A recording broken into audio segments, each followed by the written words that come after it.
ध्यान से सुनिए प्लीज। देखो ध्यान दो, आज हम लोग सीखेंगे, लास्ट क्लास में हम लोग जर्नल एंट्री का थ्योरी लिखे थे, ठीक है। आज हम लोग सीखेंगे जर्नल एंट्री का फॉर्मेट कैसे बनता है और जर्नल एंट्री को कैसे लिखा जाता है, ठीक है। तो पहले हम लोग क्या करें, पहले फॉर्मेट बनाना सीख लेते हैं, उसके बाद हम ट्रांजेक्शन लिखाएंगे और ट्रांजेक्शन को फिर फॉर्मेट के अंदर कैसे लिखा जाता है वो सीखेंगे और एंट्री कैसे किया जाता है वो सीखेंगे, ठीक है। तो जर्नल एंट्री का फॉर्मेट में विशेष ध्यान देना है, स्टेप बाय स्टेप काम करना है। पहले तो लिखना है हेडिंग, वो भी कभी भी तुम्हारा व्हाइट वाला जो पेज का जगह होता है उसमें नहीं लिखा जाता है, उसके नीचे फर्स्ट लाइन में या सेकेंड लाइन में लिखो जर्नल एंट्रीज, ठीक है। इसके बाद फॉर्मेट खींचेंगे। बहुत कोई क्या करता है ना कि जब हम लोग जर्नल एंट्री का फॉर्मेट बनाते हैं तो ये दो लाइन नहीं देता है यार, ये वाला लाइन देता है, ऊपर वाला लाइन नहीं देता है, जो कि गलत है, ठीक है। तो जैसे जैसे स्टेप बाय स्टेप हम सिखा रहे हैं वैसे ही बनाना है, पहले लिखना है फिर ये दो लाइन खींचना है, ठीक है। अगर स्टेप फॉलो करोगे तो आदत बन जाएगा ना, तो कभी गलत नहीं होगा, ठीक। फिर डेट का कॉलम का साइज सिर्फ एक स्केल के जितना होना चाहिए, उससे ज्यादा नहीं, और ये कभी भी मार्जिन में नहीं खींचा जाता है, मार्जिन के अंदर होना चाहिए पूरा फॉर्मेट, याद रहेगा। उसके बाद अमाउंट का कॉलम बहुत बड़ा बड़ा खींचता है नहीं, एक स्केल का जितना मोटाई है उतना ही आपका अमाउंट का कॉलम खींचना है, उससे ज्यादा नहीं, ठीक है। और उसके बाद एलएफ का कॉलम बहुत ज्यादा ले लेता है, ज्यादा नहीं लेना है, ना ही बहुत कम लेना है, एक मीडियम साइज का बस इतना लेना है, ठीक है। एलएफ क्यों खींचा जाता है नोट्स में लिखवा चुके हैं, समझ आया बात। इस कॉलम का नाम अगर क्वेश्चन में डेट दिया रहे तो डेट होगा, और अगर नंबरिंग किया हुआ है तो उसका नाम होगा सीरियल नंबर। कोई दिक्कत? या तो इस कॉलम का नाम डेट होगा या तो सीरियल नंबर होगा, कोई दिक्कत? ये क्वेश्चन के ऊपर डिपेंड करेगा। इसका नाम होता है पर्टिकुलर्स, इसका नाम होता है एलएफ, एलएफ का मतलब लेजर फॉलियो। इसका नाम होता है अमाउंट, रुपीस का साइन देना नहीं भूलना है, फिर अमाउंट रुपीस का साइन देना नहीं भूलना है, डीआर और सीआर। कोई दिक्कत है? पूरे पेज में फॉर्मेट खींचो, सबसे पहला काम, एक पेज में फॉर्मेट खींचिए प्लीज।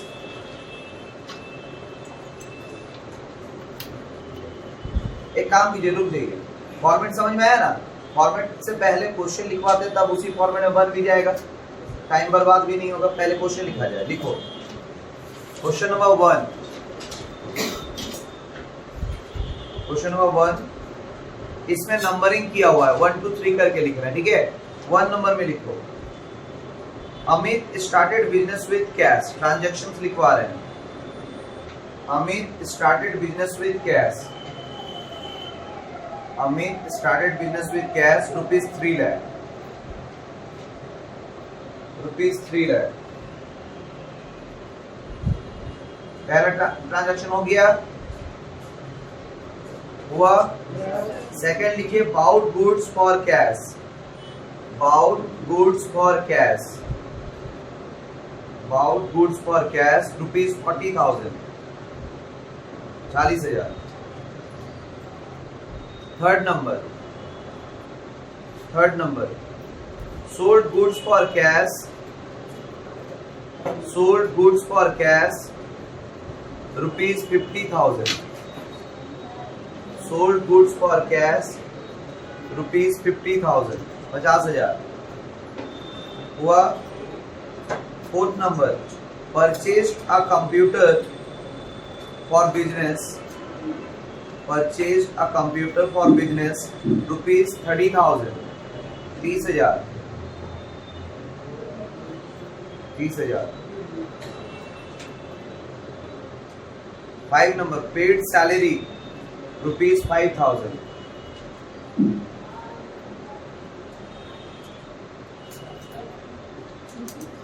ठीक है।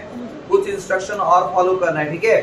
कभी कभी ऐसा होता है एंट्रीज लिखते लिखते पेज खत्म हो जाता है, फिर नेक्स्ट पेज में जाना जाता है, तो दो तरीका होता है, या तो आप कैरी फॉरवर्ड करके बाउट फॉरवर्ड कर सकते हैं कि यहाँ कैरी फॉरवर्ड करके यहाँ पे कैसे, जैसे सोचो यहाँ पे खत्म हो गया, दूसरे पेज में जाना है, तो यहाँ पे लिखेंगे कैरी फॉरवर्ड, CD CF, ठीक है। बैलेंस कैरी फॉरवर्ड लिख देंगे, और उसके बाद टोटल कर देंगे, जहां तक का एंट्री है उसका टोटल कर देंगे, उसको वहां पे बंद करेंगे।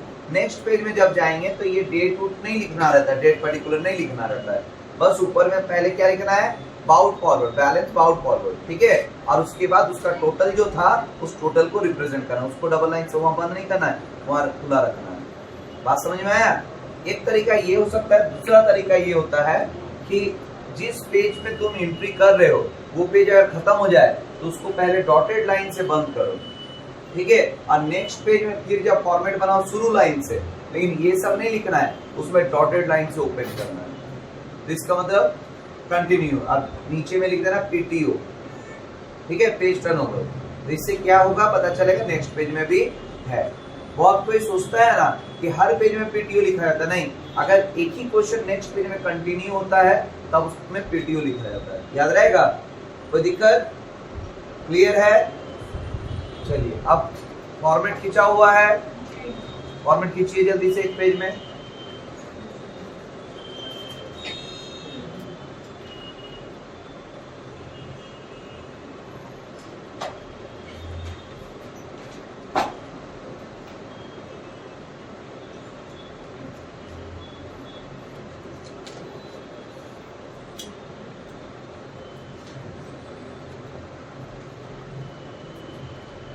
बोले पहला entry started business with cash, क्या हो जाएगा? Cash account debit to capital account, क्योंकि कुछ भी अगर लाता है नया फर्म में तो क्या बन जाता है? कैपिटल। तो देखो 1 नंबर देना है, इसमें सीरियल नंबर है इसलिए 1 नंबर देंगे और लिखेंगे, लिखने का ढंग सीखो, कैश अकाउंट डेबिट, लास्ट में लिखा जाता है टू कहां से लिखना है? 2 वर्ड छोड़कर, ठीक है, 2 लेटर्स को छोड़कर, to capital account, to capital account. Amount debit वाला के सामने डेबिट का अमाउंट, क्रेडिट वाला के सामने बहुत कोई बराबरी में लिखता है, वो गलत होता है, याद रखना। डेबिट के सामने 3 लाख और 2 का मतलब क्रेडिट वाला आइटम है तो उसके सामने जाके यहाँ पे 3 लाख। क्लियर है यहाँ तक? फिर इसके बाद लिखना रहता है नरेशन। नरेशन में क्या लिखते? Being started business with cash, बस। उसके बाद पर्टिकुलर में सिर्फ लाइन खींचा जाता है, बहुत कोई पूरा खींच देता है, पूरा नहीं खींचना रहता है, ओनली पर्टिकुलर में खींचना रहता है, याद रहेगा? कोई दिक्कत? बनाइए, आप बोलते जाएंगे तो लिख पाओगे, एक और लिख के दिखा देंगे। ये क्लियर है? पहला entry cash account debit to capital account. Second number bought goods for, bought का मतलब परचेज होता है और कैश में परचेज कर रहा है, क्या एंट्री होगा? Purchase account debit to cash account.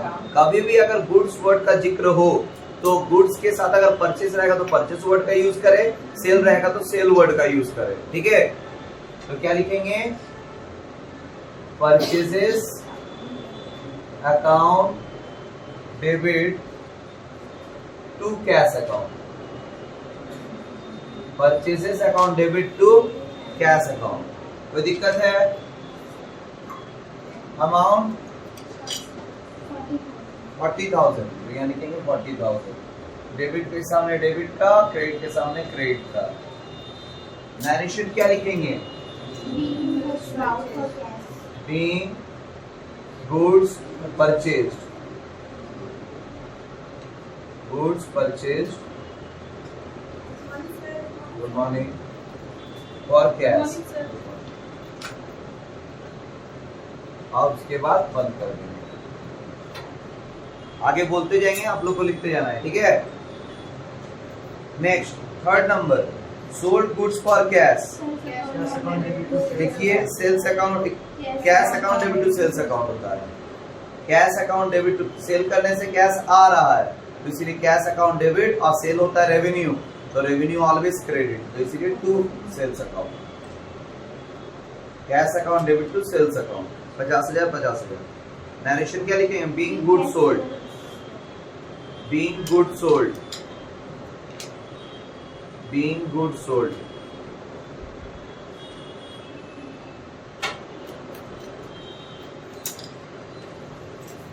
4 number, entry number 4, purchase a computer for business, यही था ना, ₹30,000। तो यहाँ पे तो एसेट्स का नाम दे दिया है, गुड्स तो नहीं बोला है, तो क्या एंट्री होगा? Computer account debit to cash account. देखिए computer account debit to cash account, computer account debit to cash account, amount 30,000।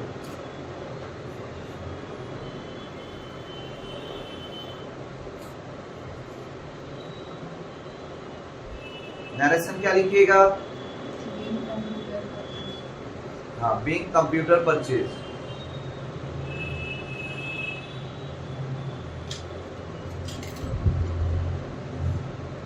हो गया क्या?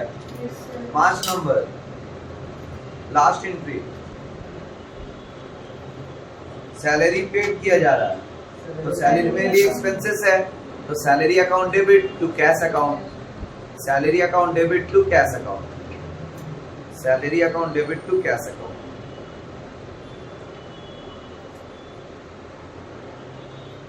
हो जाएगा तो बोलना। हुआ? Yes sir. सेकंड क्वेश्चन लिखा जाए, क्वेश्चन नंबर 2।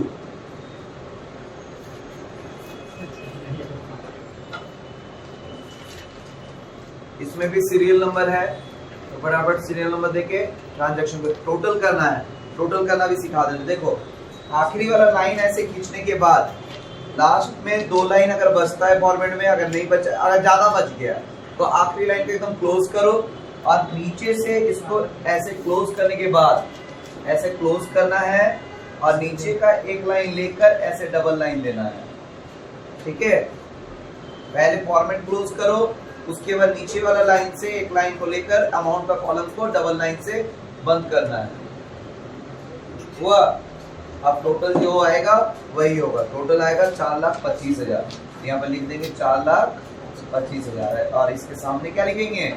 दोनों तरफ सेम जगह पे लिखेंगे 4,25,000, और इसके सामने क्या लिख देंगे? टोटल। टोटल करना समझ में आया सबको?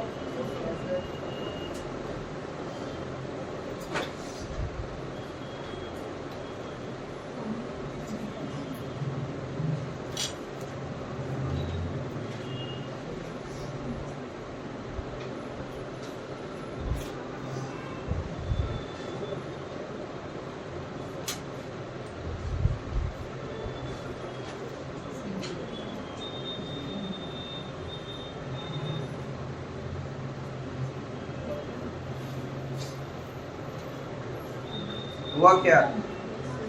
हाँ बोले?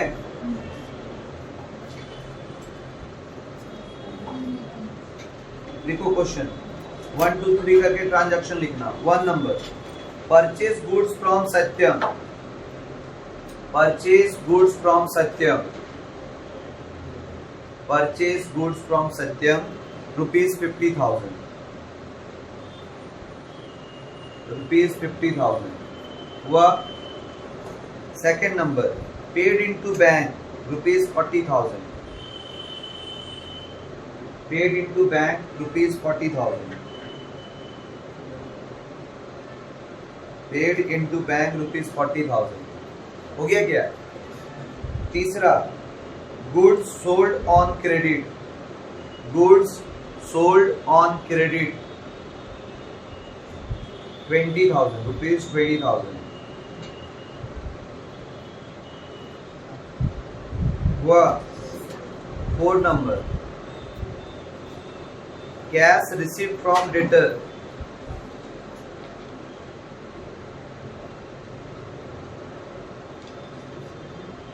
Cash received from debtor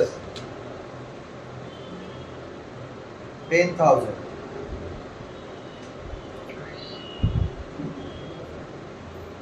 fifth number, purchase stationery 20,000।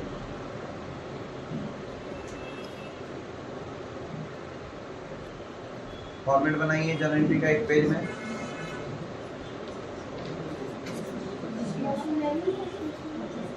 Stationery, purchase stationery ₹20,000, एक पेज में जर्नल एंट्री का फॉर्मेट बनाओ। एक पेज में जर्नल एंट्री का फॉर्मेट बनाओ।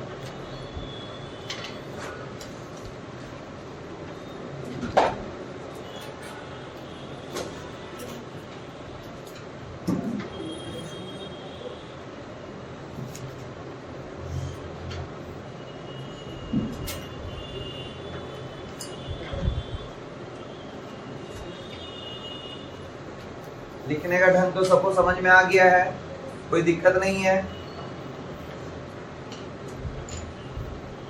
जल्दी फॉर्मेट बनाइए, जो जो बात बोले उसको फॉलो कीजिए।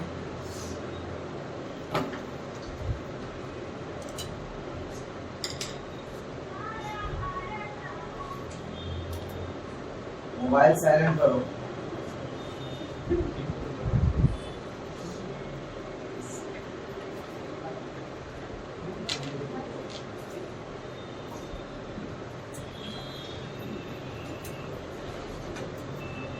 फॉर्मेट को पेंसिल से ही खींचना चाहिए, स्केल के साथ आना चाहिए। कॉमर्स वाले का अस्त्र होता है वैसा, बिना अस्त्र का पहुंचोगे युद्ध कहाँ से जीतोगे। ठीक है, देखो कोई भी स्ट्रीम में हो, अपने स्ट्रीम में ना बहुत ज्यादा ईमानदारी चाहिए, तब जाके उसमें तुम सक्सेसफुल बन पाओगे। बात समझे? चाहे आर्ट्स पढ़ रहा है, चाहे कॉमर्स पढ़ रहा है, चाहे साइंस पढ़ रहा है, उसमें अगर डेडिकेशन नहीं है तो खत्म। ठीक है, तो कोई भी चीज सीख रहे हैं बर्बाद नहीं जाना चाहिए। उसके लिए तुमको क्या करना होगा, सब चीज तरीके से लाना होगा, तरीके से रहना होगा।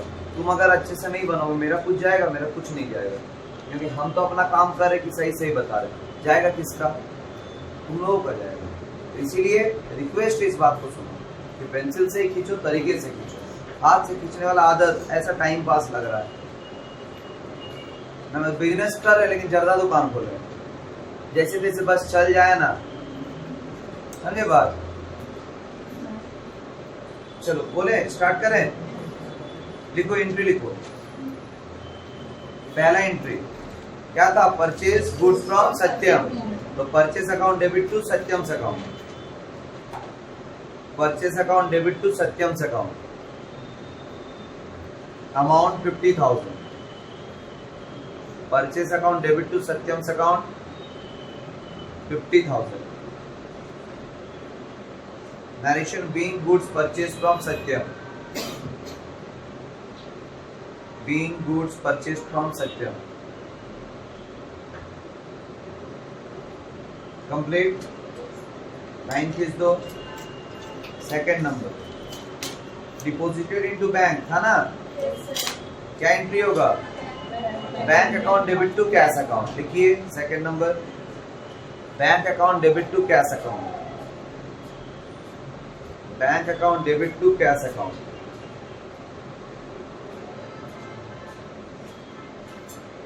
$40,000।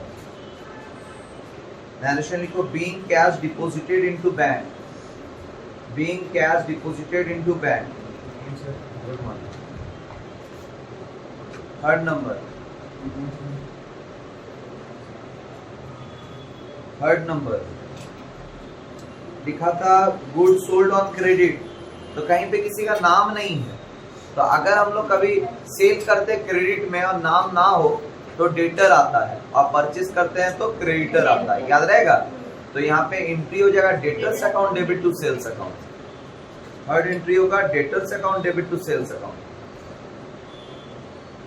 Debtors account debit to sales account. Amount 20,000। Narration being goods sold on credit.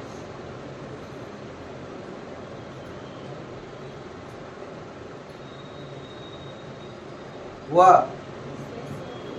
बंद करो। फोर्थ नंबर, वही डेटर पेमेंट कर रहा है। ठीक है, कैश रिसीव कर रहे हैं डेटर से, तो क्या एंट्री होगा? Cash account debit to debtors account. सही है, cash account debit to debtors account. Cash account debit to debtors account. Cash account debit to debtors account. Entry क्या हो जाएगी? नरेशन क्या हो जाएगा? Being cash receive from debtor. Being cash receive from debtor.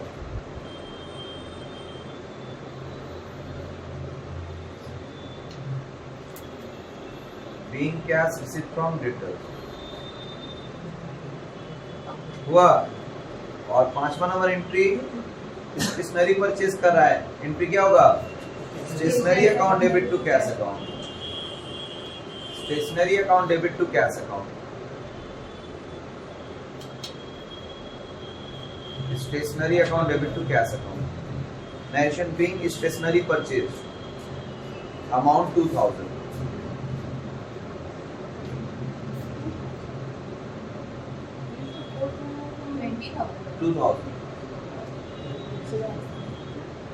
Change कर लो amount, अगर 20,000 बोल दिए होंगे तो 2000 कर लो,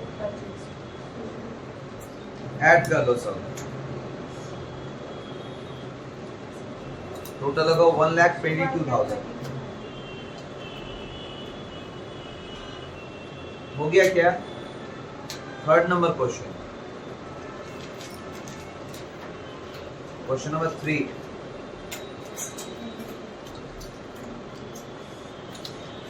बोले इसमें डेट है तो डेट के नीचे डेट लिखना है, ट्रांजैक्शन के नीचे ट्रांजैक्शन और अमाउंट के नीचे अमाउंट। तरीका सीख लो, अच्छे से लिखना है।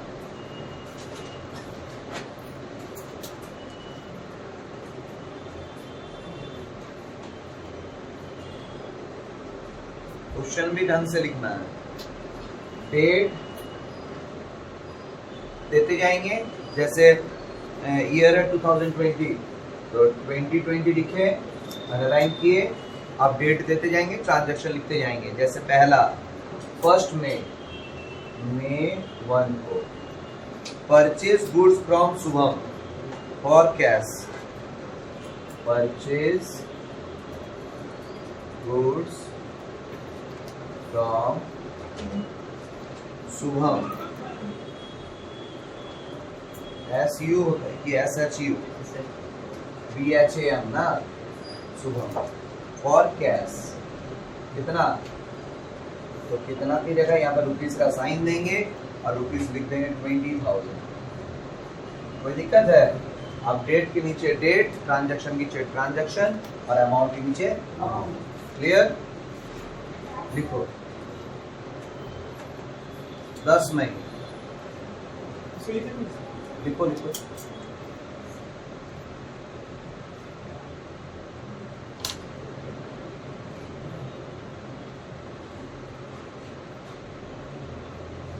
बोले 10 May sold goods to Anurag on credit. 10 तारीख sold goods to Anurag on credit,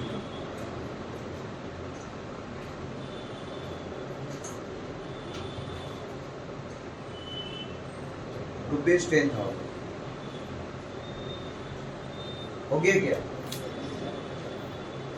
सबका हुआ। उसके बाद 15 तारीख goods return to Shubham, goods return to Shubham, rupees 2,000।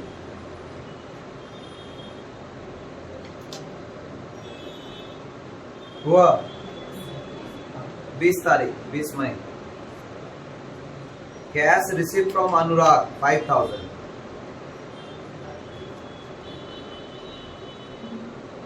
5,000।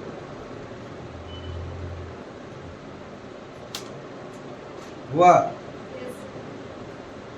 उसके बाद 25 तारीख रिसीव्ड इंटरेस्ट 200, रिसीव्ड इंटरेस्ट 200।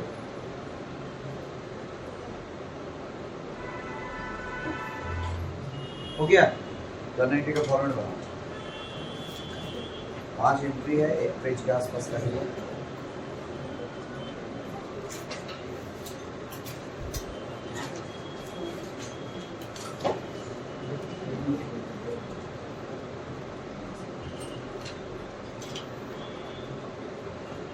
जल्दी फॉर्मेट बनाइए।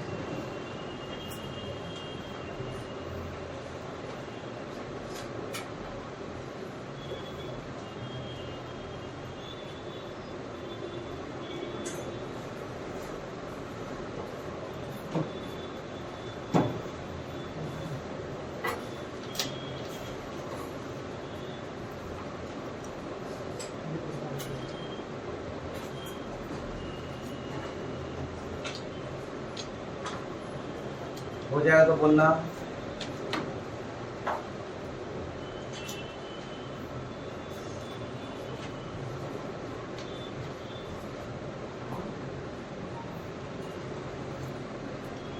बना लिए, डेबिट क्रेडिट लिख लिए। डेट का कॉलम में सबसे पहले ईयर लिखा जाता है, पहले लिखो ईयर 2020, अंडरलाइन कर दो। आप एक एक तारीख देते जाना है और लिखते जाना एंट्री। 1 मई, 1 मई को बोले परचेज गुड्स फ्रॉम शुभम को और कैश क्या होगा entry? Purchase account debit to cash account. लिखो purchase account debit to cash account, purchase account debit to cash account.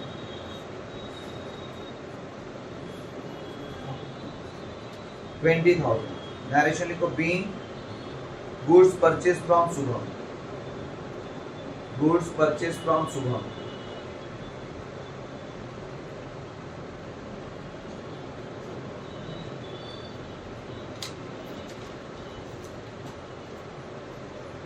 हुआ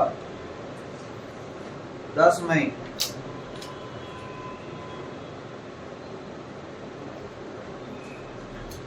sold goods to Anurag on credit. तो एंट्री क्या होगा? 10 तारीख को Anurag account debit to sales account, Anurag account debit to sales account, Anurag account debit to sales account.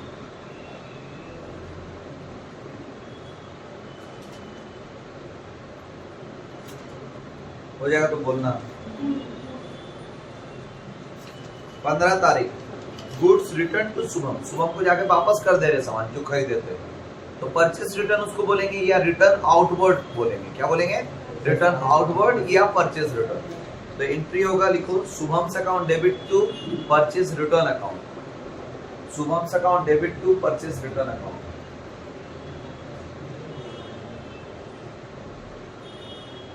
इसका narration हम बता दे रहे हैं। Being goods return to Shubham, Shubham account debit to purchase return account. Narration being goods return to Shubham, being goods return to Shubham. हो गया क्या? हो गया। नेक्स्ट 20 मई,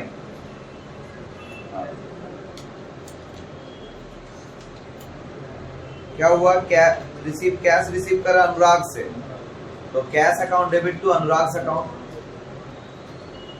cash account debit to Anurag account.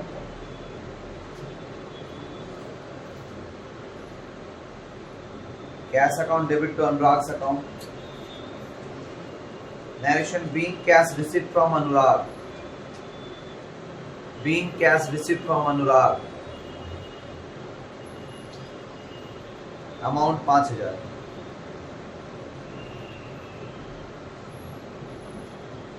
हुआ 25 मई, इंटरेस्ट रिसीव कर रहा है, तो cash account debit to interest received account, cash account debit to interest received account.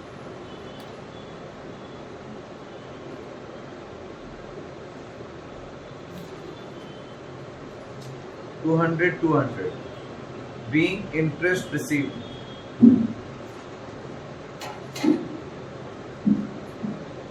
Format 1 total कर दो।